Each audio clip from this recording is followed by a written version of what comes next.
सभी साथियों का स्वागत है हमारे YouTube channel MK teaching point में। साथियों, बात करेंगे आज की महत्वपूर्ण खबरों के बारे में और निवेदन करेंगे कृपया सभी साथी वीडियो को अंत तक जरूर देखें। वीडियो को लाइक शेयर करना ना भूलें और जो चैनल पर पहली बार विजिट कर रहे हैं तो कृपया चैनल को सब्सक्राइब करके बेल आइकन जरूर प्रेस कर लें। साथियों, सर्वप्रथम हम बात करेंगे 69,000 शिक्षक भर्ती के परिप्रेक्ष्य में। जिस प्रकार से सभी साथियों को पता है, पिछली जो आपकी आरक्षण केस की महत्वपूर्ण सुनवाई 22 तारीख में, उसमें स्पष्ट रूप से कोर्ट की तरफ से एक निर्देश किया गया।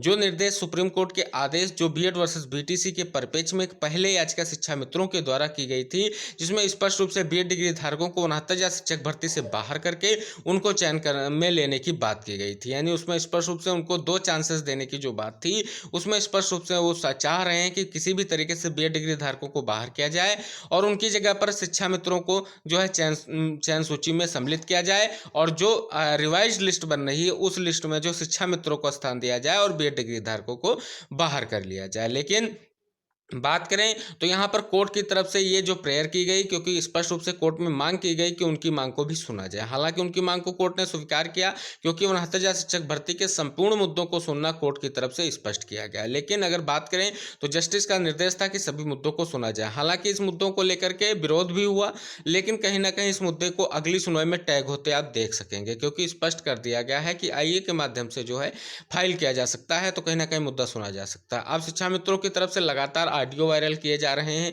कि कटाव को कम कर दिया जाएगा, सभी चीजें हैं, लेकिन अभी ऐसा होना जो है स्पष्ट नहीं लग रहा है। क्योंकि अगर बात करें तो बीएड चयनितों के पास पहले से हाईकोर्ट का आर्डर है, साथ ही साथ उनकी कैविएट भी दाखिल है और बेसिक शिक्षा विभाग को जिसमें स्पष्ट रूप से आर्डर में निर्देश भी किया गया था और उन्हें सरकार को स्पष्ट भी किया था। तो अब ये जिम्मेदारी सरकार और एनसीटीई की बन रही है कि इन जो चयनितों के भविष्य को सुरक्षित करने के लिए वो जल्द फैसला लें। क्योंकि देख सकते हैं जैसे बीएड वर्सेस बीटीसी का जो है यहाँ पर स्पष्ट रूप से आर्डर आया है, तब से लगातार बीएड डिग्री धारकों के खिलाफ जो है संज्ञान और साजिशें की जा रही हैं और स्पष्ट रूप से ये साजिशें उनको बीएड डिग्री धारक जितने भी चयनित हैं लगातार उनका शोषण हो रहा है।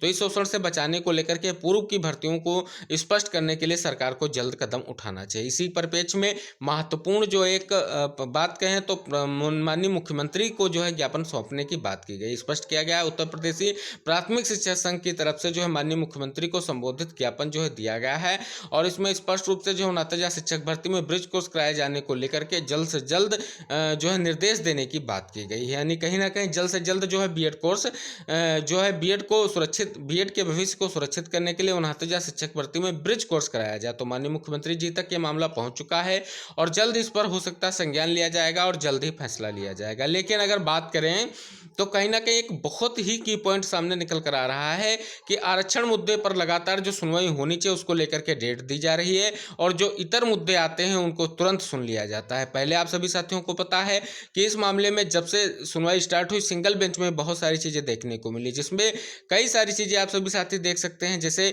भारती पटेल का मैटर हो गया या कई अन्य सारे मैटर जो ऐसे हैं जिनको नहीं सुनना चाहिए था लेकिन आरक्षण केस के इतर उनको सुना गया। अभी यही प्रक्रिया डबल बेंच में भी हो रही है, क्योंकि यहाँ पर स्पष्ट रूप से शिक्षा मित्रों की प्रेयर जो थी, उनके जो एडवोकेट की तरफ से प्रेयर की गई उसको स्वीकार किया गया, लेकिन आरक्षण केस पे जल्द सुनवाई को लेकर के जो लगातार मांग की जा रही उस पर कोर्ट की तरफ से कोई संज्ञान नहीं लिया जा रहा है और यहाँ पर स्पष्ट रूप से एज आ फ्रेश केस ना सुन में लगा करके उसको सीधे एडिशनल में लगाया जा रहा है। और सभी साथियों को पता है एडिशनल केस तभी सुने जाएंगे जब फ्रेश केसों की संख्या जितनी अगर लिमिटेड होगी सुनने के बाद हो सकती है। पिछली सुनवाई में यही हुआ, 71 फ्रेश केस के बाद मामला लगा, लेकिन मामले की जो सुनवाई आपकी 4 बजे के आसपास हुई और इसी के हिसाब से आपको अगली डेट प्रोवाइड करा दी गई। तो कहीं ना कहीं ये बहुत बड़ा सवाल है कि कोर्ट में फिर से जो है इस मुद्दे को क्यों नहीं सुना जा रहा है, क्यों मुद्दे में लगातार तारीखें प्रदान की जा रही हैं। इससे जो है अभ्यर्थियों को निजात दिलाने के लिए जल्द से जल्द प्रयास करना चाहिए और संयुक्त रूप से प्रयास होना चाहिए कि मुद्दे को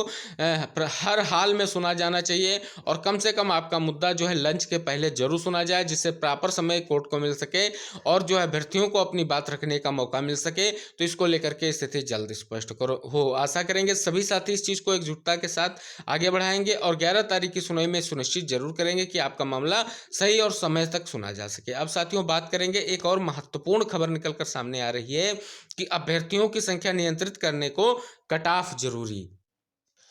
साथियों, बहुत ही महत्वपूर्ण जानकारी सामने निकल कर आ रही है। इलाहाबाद हाईकोर्ट ने एक महत्वपूर्ण आदेश में कहा कि अभ्यर्थियों की बड़ी संख्या को देखते हुए कट ऑफ मार्क ही ऐसा तरीका है जिससे रिक्तियों के सापेक्ष अभ्यर्थियों की संख्या को सीमा में रखा जा सकता है। न्यायमूर्ति विकास बुधवार ने सुप्रिया सिंह बैस की याचिका को सुनवाई करते हुए यह आदेश दिया। इसके साथ ही कोर्ट ने प्रशिक्षित स्नातक अध्यापक टीजीटी हिंदी में स्वतंत्रता संग्राम सेनानी आश्रित कोटे के तहत आवेदन करने वाले समस्त वर्ग के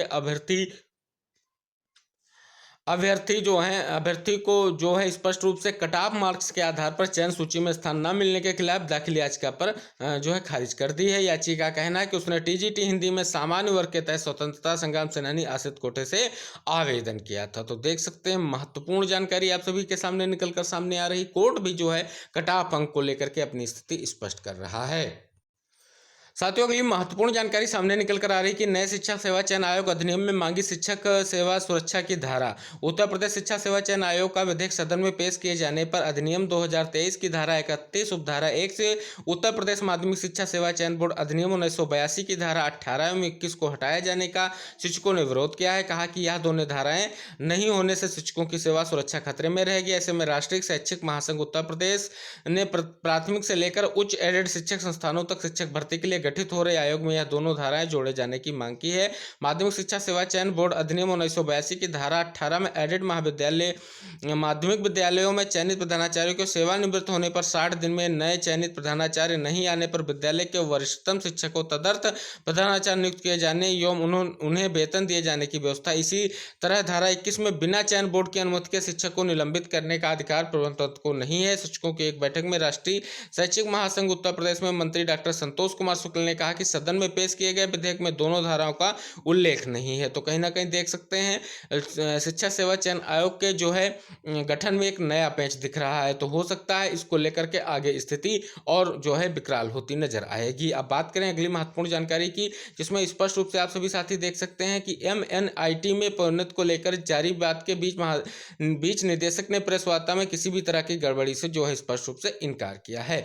महत्वपूर्ण जानकारी सामने निकल कर आ रही कि उत्तर प्रदेश परीक्षा नियामक प्राधिकारी PNP diploma in elementary education DElEd में प्रवेश लेने के लिए आवेदन ले रहा है। 2,33,350 सीटों पर प्रवेश के आवेदन प्रक्रिया के शुरू के 25 दिन में करीब 60,000 आवेदन ही हुए। कम आवेदन देखते हुए 15 दिन तिथि बढ़ाई गई तो कुल आवेदनों की संख्या 1,21,246 पहुंच गई। फिर भी सीट के आधे आवेदन न होने से 15 दिन तिथि फिर बढ़ाई गई। सब आवेदन बढ़े लेकिन संतोषजनक स्थिति नहीं। इसी बीच एक मामले में सुप्रीम कोर्ट के आदेश से प्राथमिक शिक्षक भर्ती से बीएड बाहर हो गया। इसके बाद डीएलएड में प्रवेश के लिए आवेदन का ग्राफ तेजी से बढ़ा।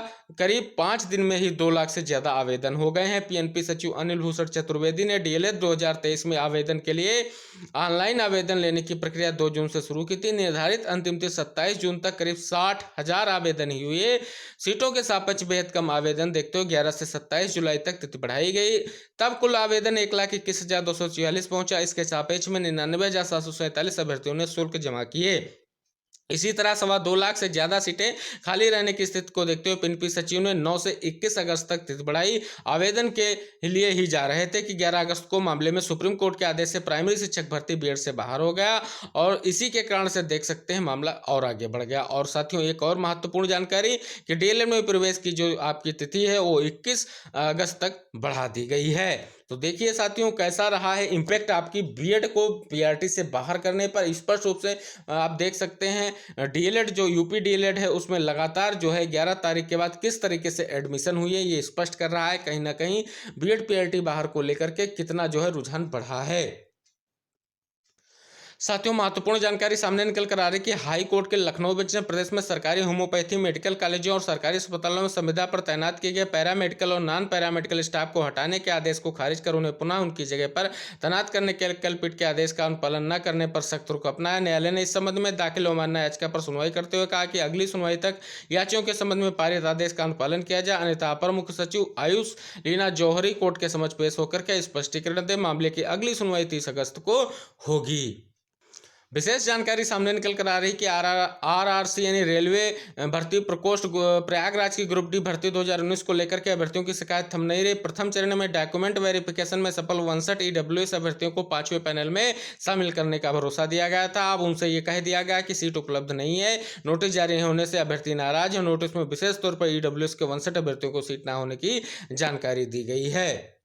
एक और महत्वपूर्ण निर्णय लिया गया है। इलाहाबाद हाईकोर्ट ने प्रमुख मुख्य वन संरक्षक को 7,000 रुपये मानदेय पाने वाले विभाग के कैजुअल श्रमिकों को 18,000 रुपये मानदेय का भुगतान करने का निर्देश दिया। कोर्ट ने 3 सप्ताह में वित्त विभाग से परामर्श कर इसके अगले 2 सप्ताह में बकाया सहित भुगतान करने का निर्देश भी दिया। यह कहा कि अनुपालन नहीं होता है तो प्रमुख वन संरक्षक ऐसा न कर पाने के कारण स्पष्ट करते हुए व्यक्तिगत हलफनामा दाखिल करें।